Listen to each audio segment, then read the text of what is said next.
30 years have passed since this tense face-off was filmed on the border between India and Tibet. But the message from the Chinese occupation army is just the same today. Nobody crosses.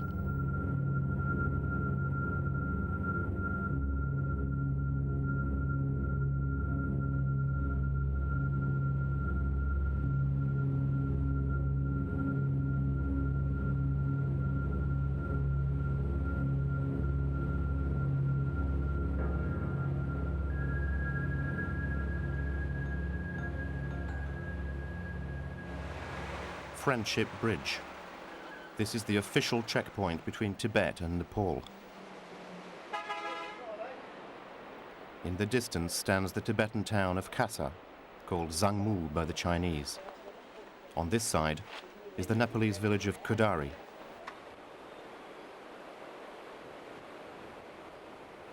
Only rarely are the Tibetans able to cross.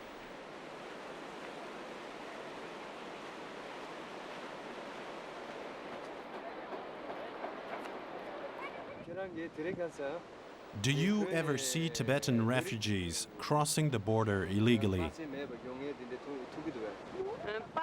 Yes, but most of them don't come this way. They go through the high mountains.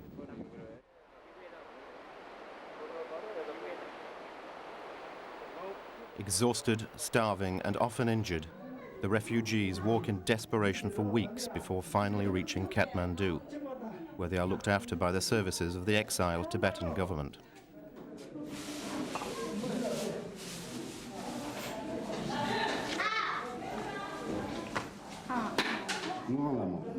Your name is Nimalamo and your parents didn't come with you, right?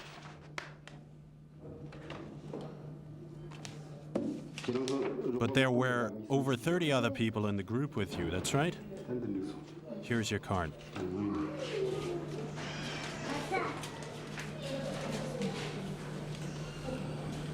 From Tibet to Solokhombu, she said it took 20 days by walk. And then, from Solokhombu, she was not able to walk at all because both the legs were frostbitten and both were gangrene, completely black. And when she came here, her toes were just dropping, all hanging, all infected, and she was in a very, very pathetic stage. There were 22 children when we started out. For 7 days, we had no food at all. We ate snow. Some of the children had to carry the others. 5 of us died on the way, from cold or hunger, or buried beneath an avalanche.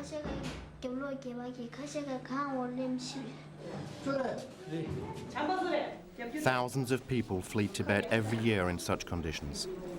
Over mountain passes 18,000 feet high, trudging for weeks through the mud and the snow.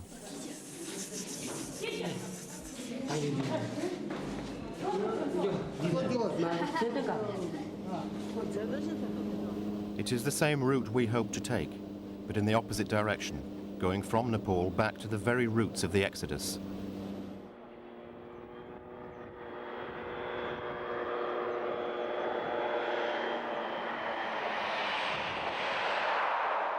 Our starting point is Lukla, in the heart of the Nepalese district of Solokhombu, the Mount Everest region.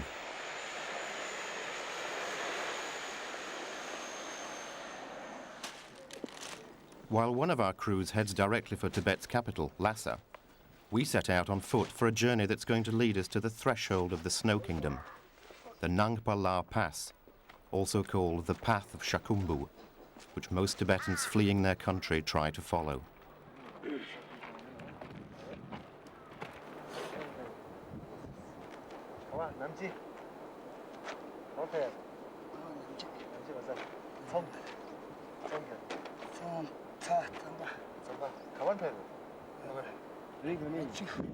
We come from the village of Tame. It would take you 6 days to go to the top of the pass.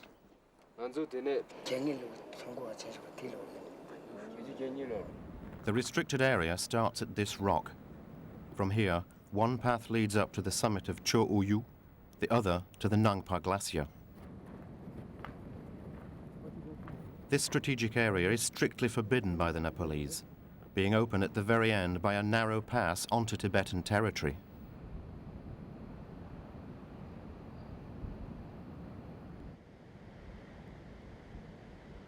On our way, we meet an old monk. He comes from Pangbochi Monastery in the neighboring valley. People do escape this way. They're looking for a better education. Most of them are children or monks. Monasteries provide them with the education they seek. The old man also tells us he's been waiting there for weeks. He's expecting the arrival of a very important person, a child crossing with two adults.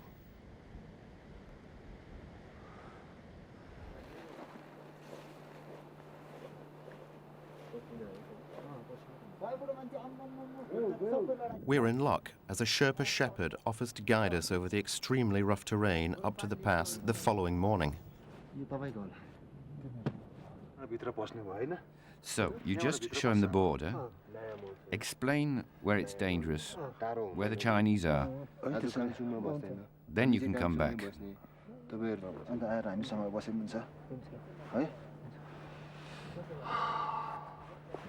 Up there you can see the glacier we have to cross. Then we'll turn left in front of this black mountain. And on the other side there's Tibet.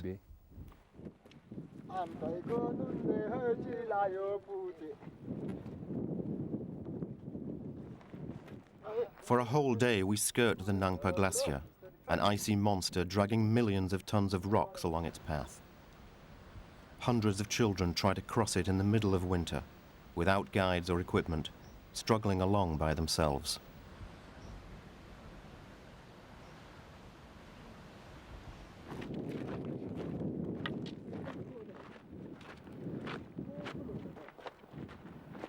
This is the team leaving. Kami should be somewhere. Oh, there he is. The time has come to set up a base camp, and our group has to split up.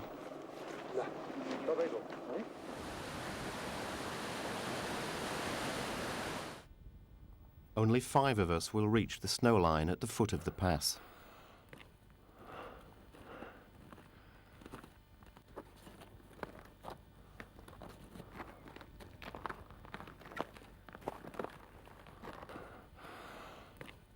Nangpa La awaits us at a height of 18,753 feet.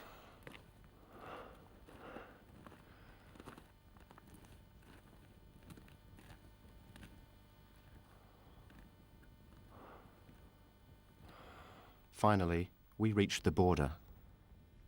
Tibet starts here on the other side of this strange crevice.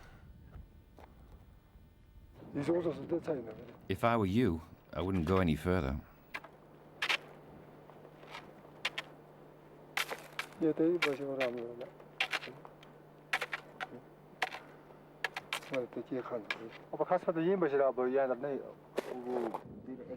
discussion doesn't last very long. Our guide refuses to take one step more, wishes us luck, and turns back.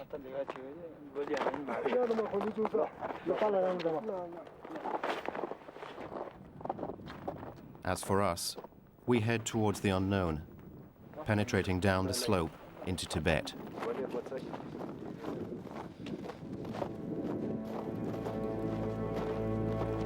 At the very same moment, in Lhasa, our second crew secretly starts filming some of the harsh consequences of the Chinese occupation.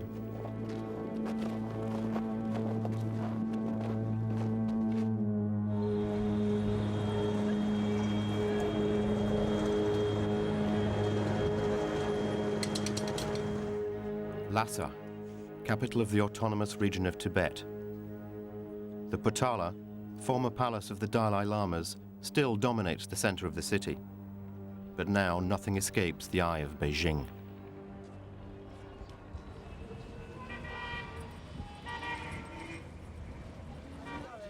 "70,000 troops are stationed here, turning the sacred city into a gigantic garrison. Thousands of settlers have also been brought here, pure Chinese hands who control everything.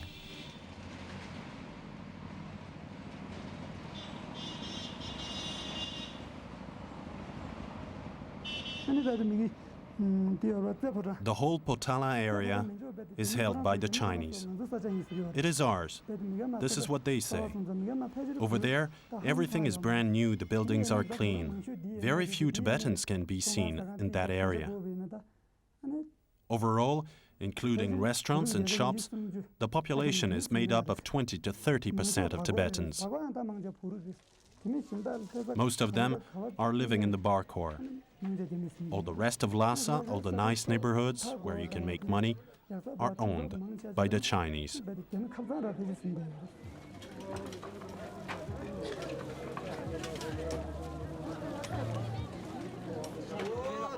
The bar core is the old merchant quarter.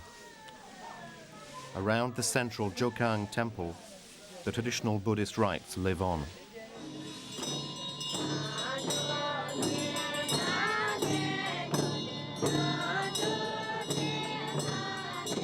But fear of police informers is rampant.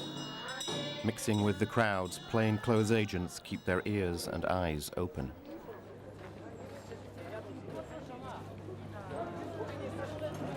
There's everywhere civilian, civilians everywhere.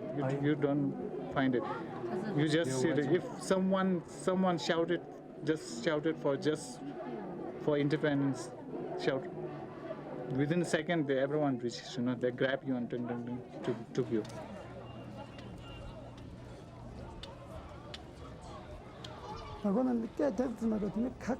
The only crime my sister committed was to say what she thought. One day she went out to the bar core. She started to shout, "Long live the Dalai Lama, free Tibet." She took a few steps, then she was arrested. Prisoners are punished by being locked in a tiny cell, absolutely bare, without a window, a bed, or light. It is no more than 2 feet wide. They are left there for 9 months or even a year. Their bodies waste away, and as the winters are freezing, these prisoners often end up mad or disabled.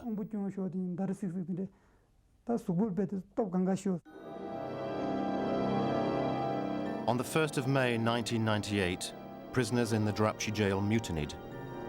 10 were shot in reprisals.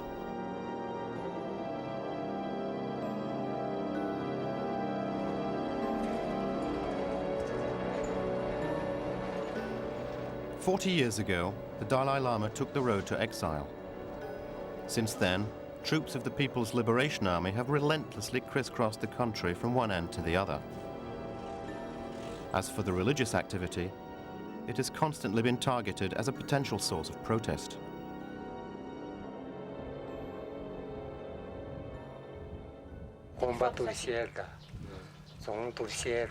They destroyed the monasteries. They destroyed the fortresses. Now they forbid us to own pictures of the Dalai Lama. But we still managed to keep some. Openly, we have to say that everything is all right. But at the bottom of our hearts, we love our religion and we have faith in our Dalai Lama.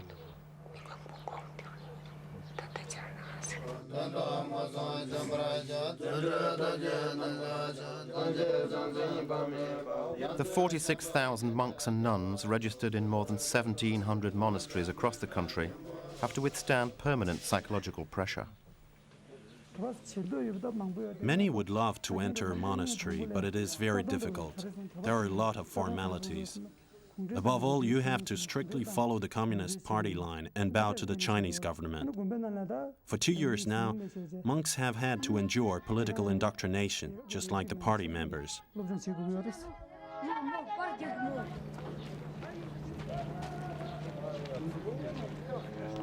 The reinforcement of the anti-religious pressure was due to the Panchen Lama affair, in reference to the second great leader of Tibetan Buddhism. His reincarnation, a 5-year-old child, was kidnapped by the Chinese and replaced by this one in the picture. In 1996, a great patriotic re-education campaign was launched in Tibet.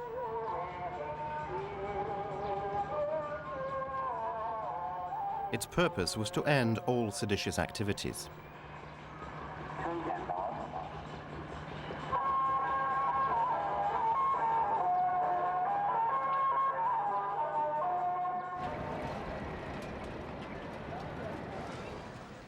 schools were not spared by this normalization.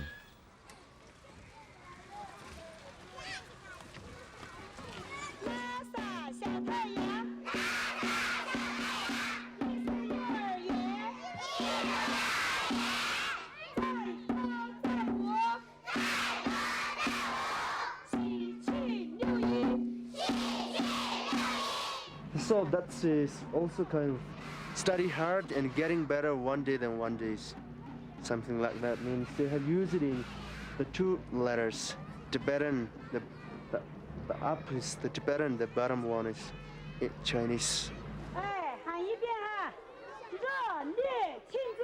The Tibetan language is only studied in lower grades, after which it is considered as a local dialect.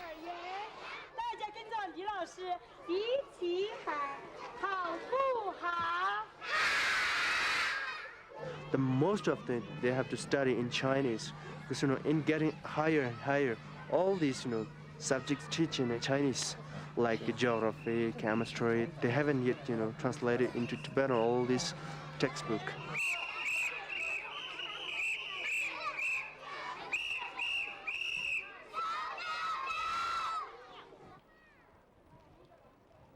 In the meantime, under the sacred monuments, the Buddha has been replaced by other gods.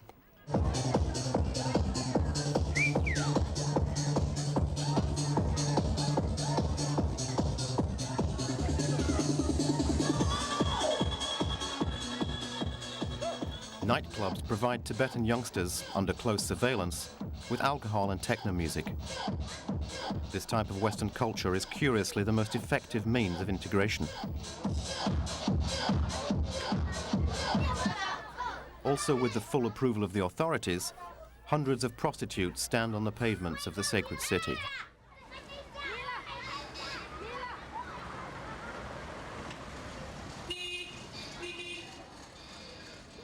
Numerous vendors of alcohol are selling their wares close to prayer sites, increasing the relentless degradation.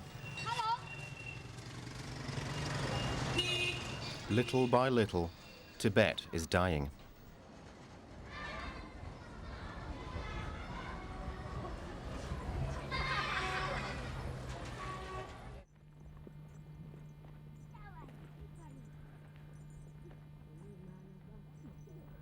A 1,000 kilometers from Lhasa, Mount Kailash is the most sacred site in the Buddhist world.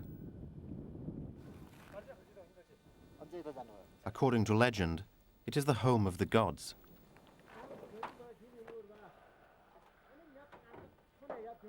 Tibetans used to come here before escaping the country, but now most visitors are pilgrims simply looking for spiritual comfort.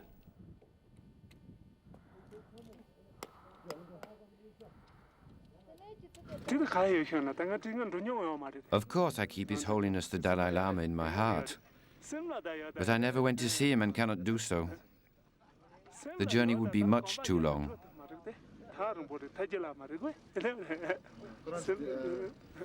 From under his jacket, the man gives a glimpse of the picture of the one he will probably never see.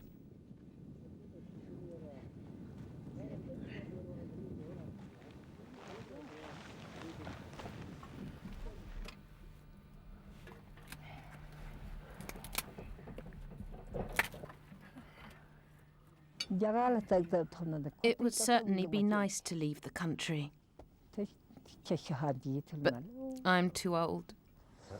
I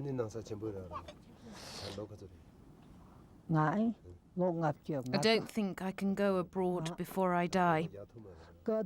I'm 59 years old, and I can hardly walk anymore. Father and son join other pilgrims at the foot of the Kailash. Each has to complete 3 koras, to walk 3 times around the mountain to gain eternal life.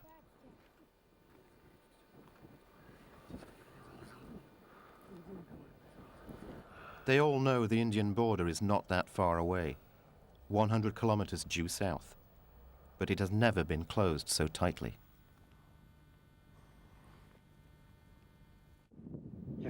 You cannot cross this way. It's much too complicated. It's more in the Tingri area that you should take a chance. Back east in Tingri is indeed the most favorable escape route.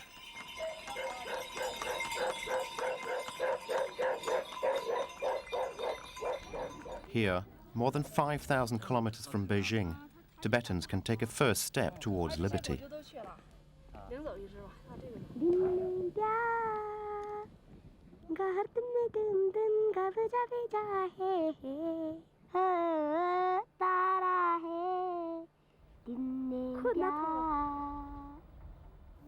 The area is under heavy surveillance.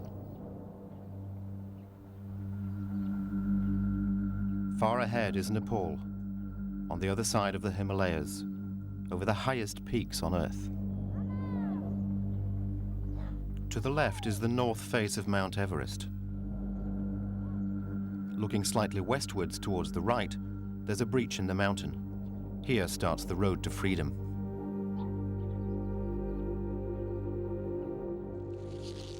Do you have anything to pay to get to Shakumbu? Yes, you have to hire yaks. It's further up in that direction.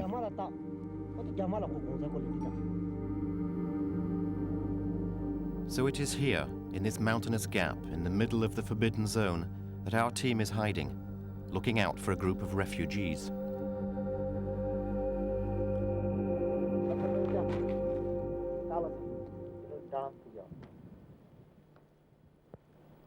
Our two Sherpas have just seen something.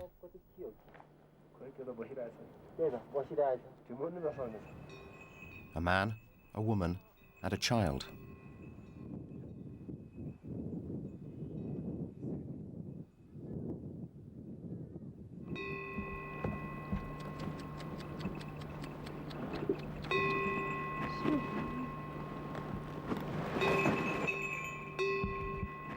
The man explains that the infant is a Rinpoche Lama, a sacred child whose escape has been decided by someone close to the Dalai Lama.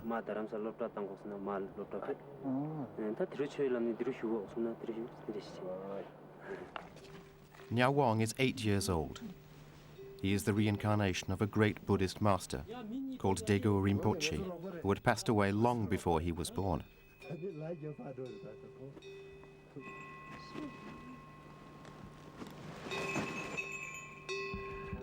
Pema is his mother. With Nobu, his uncle, she is trying to get him beyond the reach of the Chinese.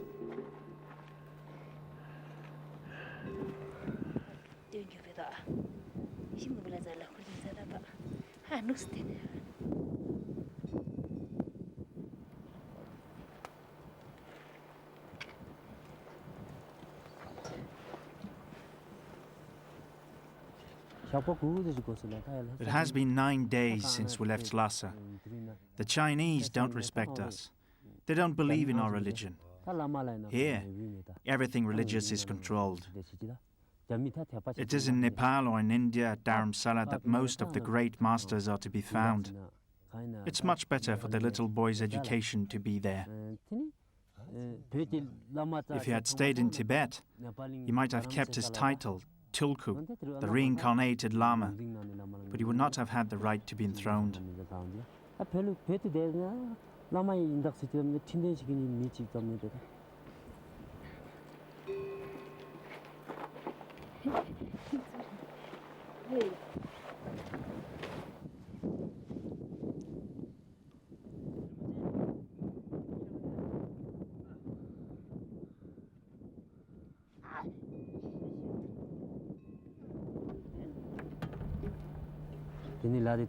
If we manage to get over the pass, we'll be very happy. It is impossible to stay in Tibet with this Tulku. If the Chinese learned he was a Lama, he would immediately be arrested. The solution was to say nothing and leave quietly. Everything will be all right later. I was not happy, but I had to stay because of my 3 youngest. I have many children, you know, 3 younger than the Lama and 2 older. The Chinese are so hard on us. Normally, we should be happy in our own land, but they are really too hard.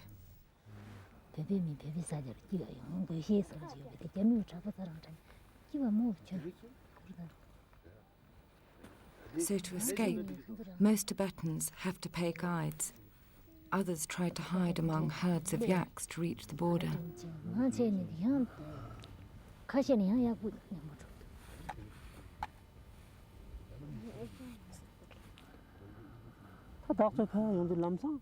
Yesterday, while crossing the river, we suddenly came across two Chinese soldiers armed with machine guns. They tried to stop us going through. I thought all was lost. If I had known, we would have waited until night time. But we couldn't have known. Only 2 days ago, there was no surveillance here. They questioned us. Of course, I didn't say we had come from Lhasa. I said we had come from Nepal just to visit some of our family who lived locally. They seemed satisfied. They asked for my identity papers, and I said I had forgotten them. When we ran into the Chinese, she was so frightened her whole body was shaking and she couldn't stop crying. I tried to calm her down, telling her to be brave. Above all, we had to hide the fact that we were leaving Tibet.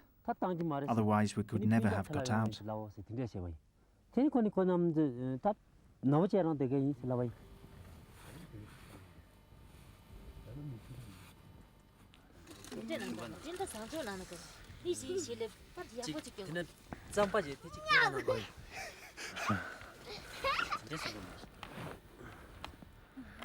It is 4 o'clock in the morning, and the temperature is well below zero. The little group sets off again. Nyawang, carried by his mother, has no idea he is leaving the land of his ancestors forever.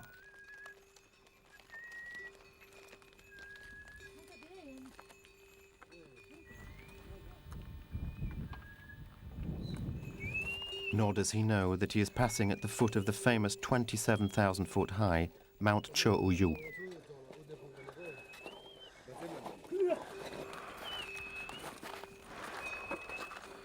The going is hard, even for the yaks.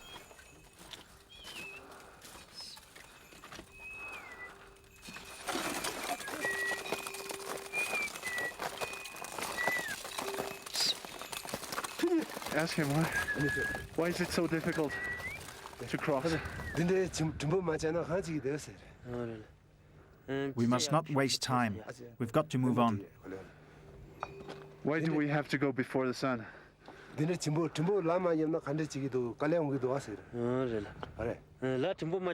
is absolutely necessary to cover ground quickly before the sun heats up the surface of the ice. For then, it starts cracking everywhere. Crevices appear into which the yaks can fall, and it becomes too dangerous to move.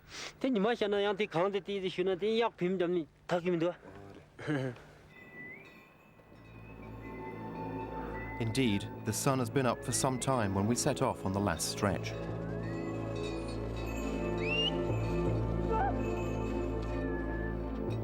Over the crest lies the frontier.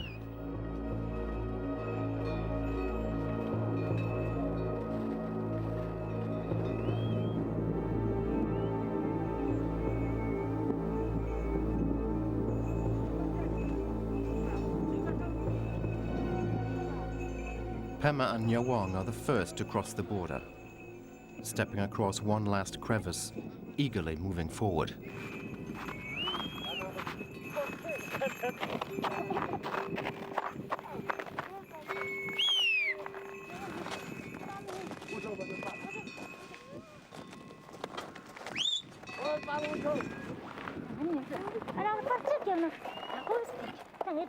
Come on, be nice. Try to stand up straight. You're over the border now. How do you feel? I'm really very happy. My mind is at ease now.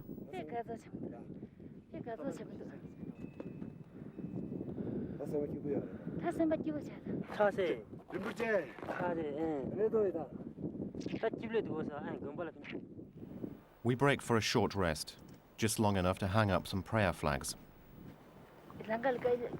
So we'll have no problems along the way.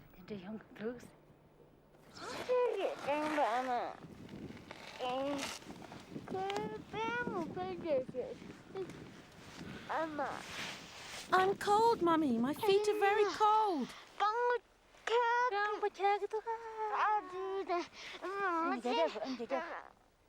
We're in Nepal, and Nyawang is safe now.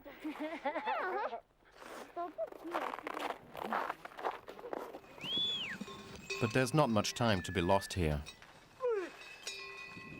We're at high altitude, and the area is dangerous.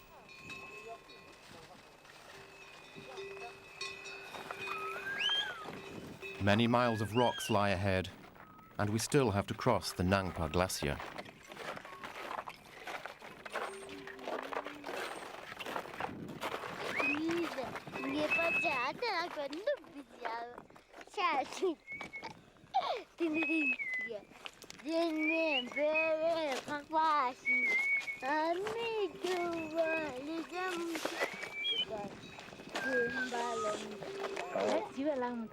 I don't think I'm afraid any longer. Anyway, we'll soon be at the monastery. Little by little, we discover Nyawang's headstrong nature. Does he even know he is a tulku, a sacred reincarnation which makes him more than a religious authority, a being venerated as a saint? Do you want some tea? No, I don't want any tea. I want some iced water. Iced water. You'll see how your lips will hurt afterwards. Melted snow that I'll drink like this, right off the ground.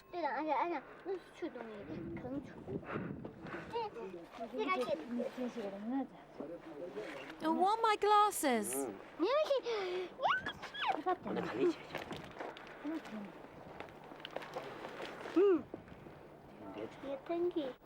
His mother and uncle continue to protect and cherish him, knowing that soon, at the end of the journey, they will have to part.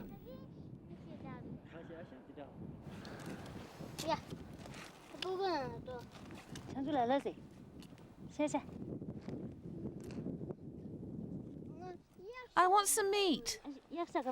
Yes, I will give you some. We leave soon. Here, eat this. When we are at the monastery, I won't have anything more to do in particular. I'll still try to continue to take care of the Lama a little more. Actually, my dream would be to remain in his service for a year. But I would like to go to Dharamsala to receive His Holiness's blessing. Anyway, I will have to go back to Tibet to look after my 3 youngest who are still there. Later on, I will try to send the oldest of the 3 to India so he can continue to study. It is impossible for me to send all my children to school in Tibet. And anyhow, our country is not free. I have already made this journey once, you know. It was 2 years ago when I brought my 2 eldest daughters, aged 11 and 12.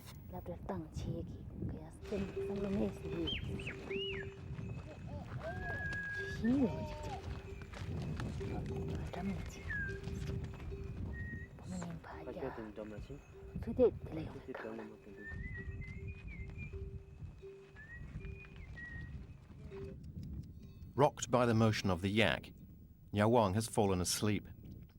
It is time now to find a place for the night. This rocky corrie will do. The presence of water makes it perfect for camping.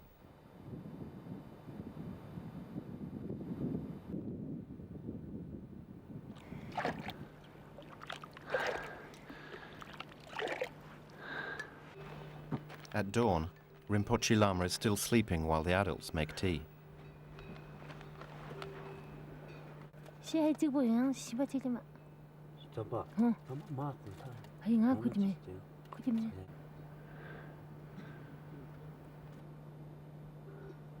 But Nobu has to postpone our departure, for one of the yaks has disappeared. He needs some help to find the yak. Where did you see it last? It was in the bend there with the others. Maybe it went down the slope. Pema welcomes the break. For the first time, she can tell us how she learned her son was a reincarnation.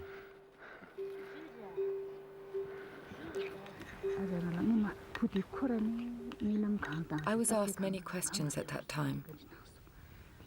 What I had dreamt about when I was pregnant with him, my thoughts, all my emotions. I answered that I had felt nothing special then, that I'd had the feeling my baby was absolutely normal. I asked 4 times what all this soothsaying meant, and each time I was told the same thing, that my son was different, that he was a saint.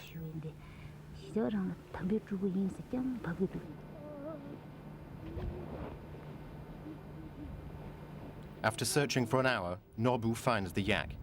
There's just time to feed the animals before leaving.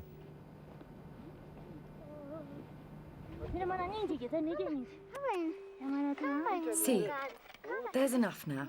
Come on, that's enough.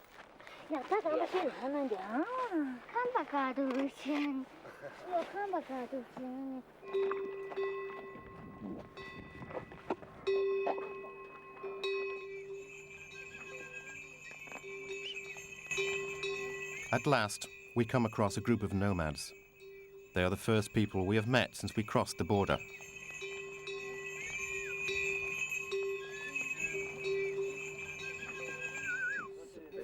Immediately, they understand the boy is the reincarnated Lama. They bow for a blessing, offering scarves and banknotes in the traditional manner.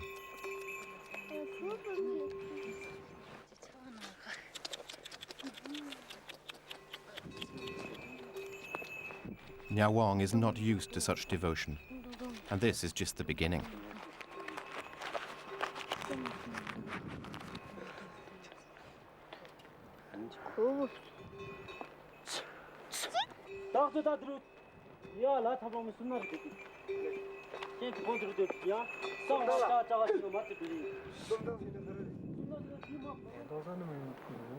Back once more at the hut where our team had stopped on the way up, we meet our shepherd again. He wants the little family to spend the night at his home in the village.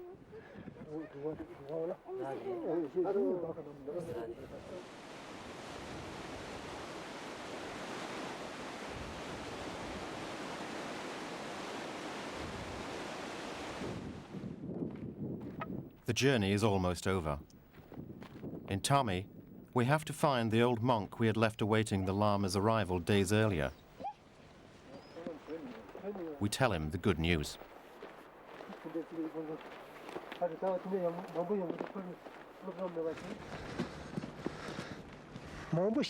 I was so worried.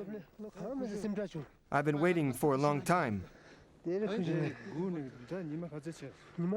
They had left Lhasa long ago, but they still hadn't arrived. I thought the Chinese had arrested them. He is a very important Lama, you know.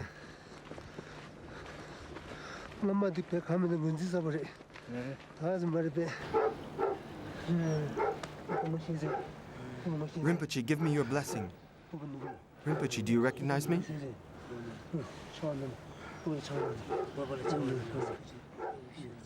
The old monk will have a hard time getting a blessing from little Nyawang, who doesn't understand much of what is going on.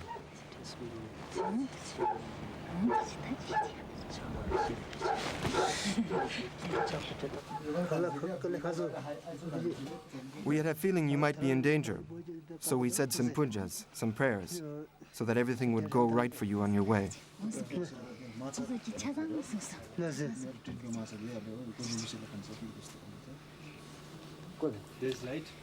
This man, who Pema is seeing for the first time, will now be watching over her son's destiny, the child being a reincarnation of the old monk's dead friend and master, Dego Rinpoche.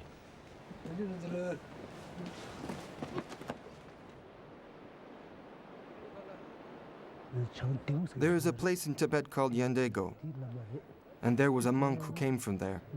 He was a very simple and modest Lama. He used to live like a beggar. He was never overbearing.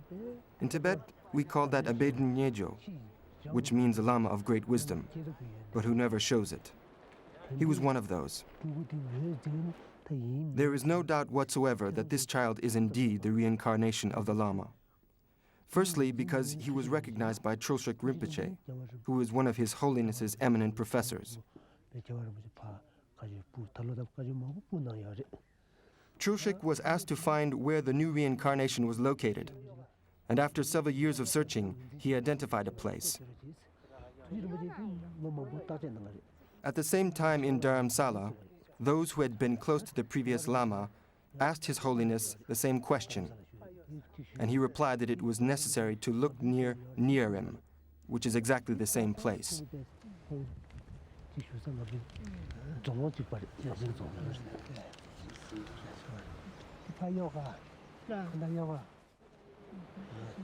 The child who was found and identified by testing his recognition of certain objects will one day be enthroned.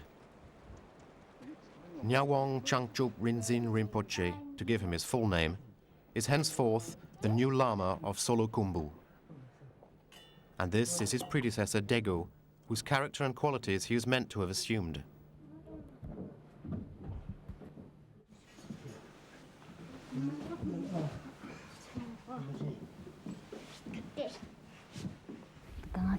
For a long time, I kept secret the fact that my son was a reincarnation.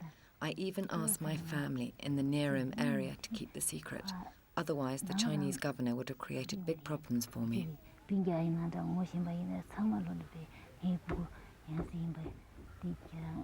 These last 2 years have been very difficult for me, especially as I had sent my 2 oldest daughters out of the country and I was afraid someone would find out.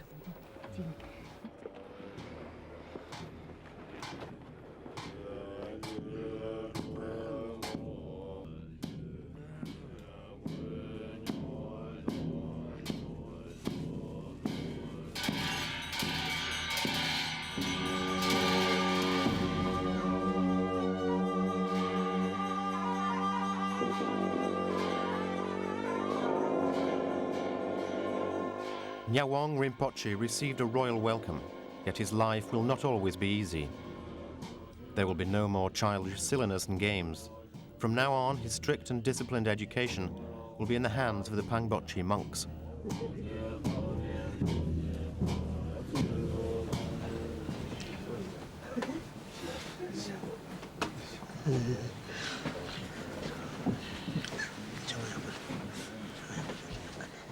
As for Pema, she will no longer look after her son, but she is happy he has been saved. She is already thinking of going to Dharamsala, like thousands of others, to receive the blessing of the God King.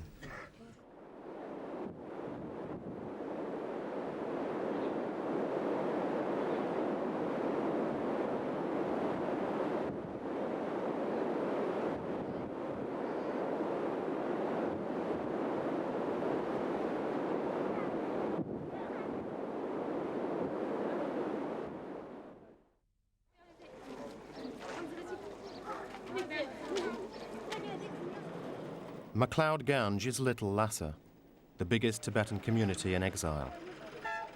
8,000 people live here with Buddhism's spiritual leader on the slopes of a hill that Pandit Nehru gave to his friend, the Dalai Lama.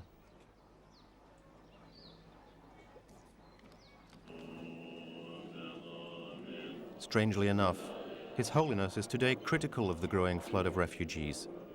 It is increasingly difficult for his administration to cope with them, and yet he honors the non-violence practiced by the Tibetan people as a whole. I express my appreciation what the people of Tibet, inside Tibet, they done last now more than 4 decades. They mainly is that they keep Tibetan spirit very strongly. And also, is that they listen by belief in non-violence. I always telling them, I myself consider as a free spokesman. So the Tibetan who are inside Tibet, they are our real boss or the owner of Tibet. So this newcomer is a part of them.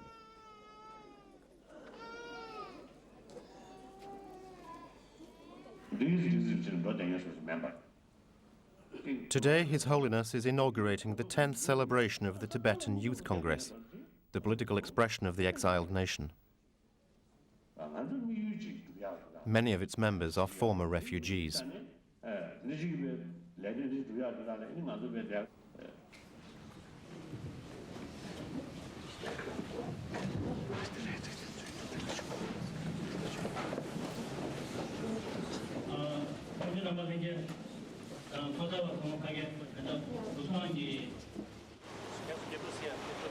On this aspect of Tibetans leaving Tibet, politically it is not in our interest that we depopulate our own country. On the other hand, from an individual, from a moral point of view, how can we blame them? They have suffered so much. We say, oh, we will continue to live here in freedom, you stay and suffer. Tibet's political future is embodied by these young students.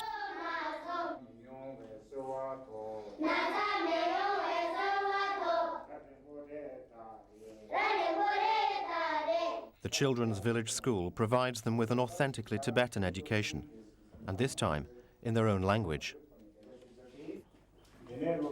So you make a sentence with these words. There are 11 words. You first choose the easiest ones and you make a sentence. Then you take the most difficult ones and you make another one.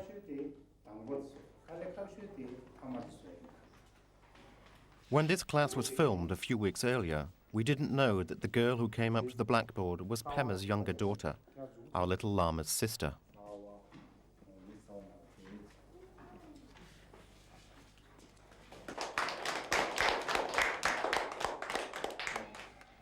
Now put away your books and you may go out quietly. We stayed with Pema until the end of her journey. Here she is, arriving in Dharamsala, the end of the road for all refugees. Today, she will at last see her two daughters again, after 2 long years apart.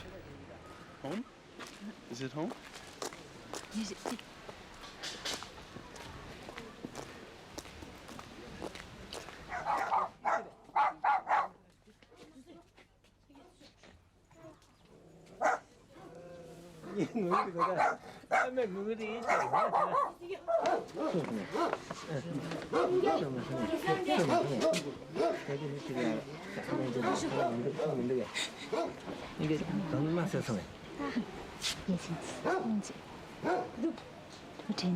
Did you miss me?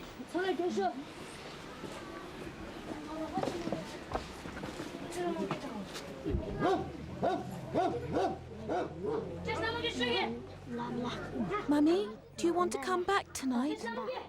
Yes, but who will I ask for?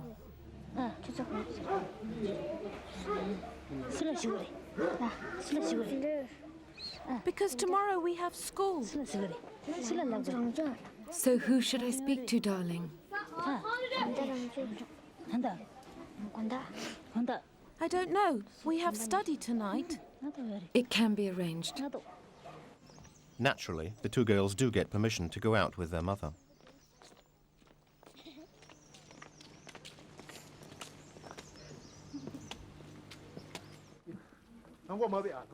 On Saturday morning, a public audience is organized for the newcomers. Pema wouldn't miss it for anything. She has always wanted to receive the Dalai Lama's blessing.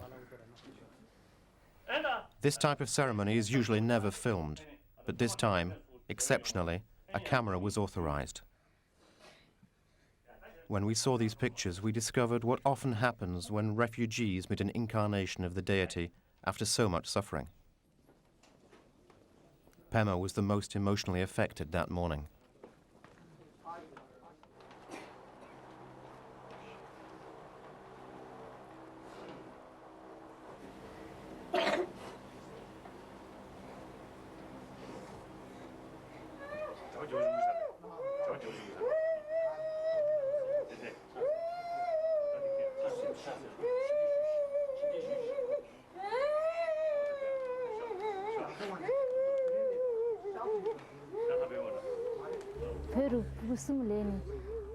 In fact, I'm overcome with anxiety when I think of my 3 sons still in Lhasa.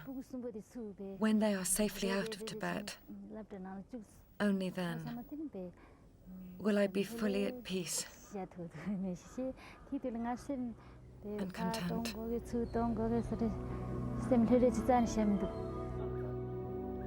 Like his sisters, little Lama is at least away from danger. It will take years to teach him the wisdom of the monks of Pangbokche, whose monastery appears through the mist at the foot of Everest. Safe from the Chinese, so far from Tibet.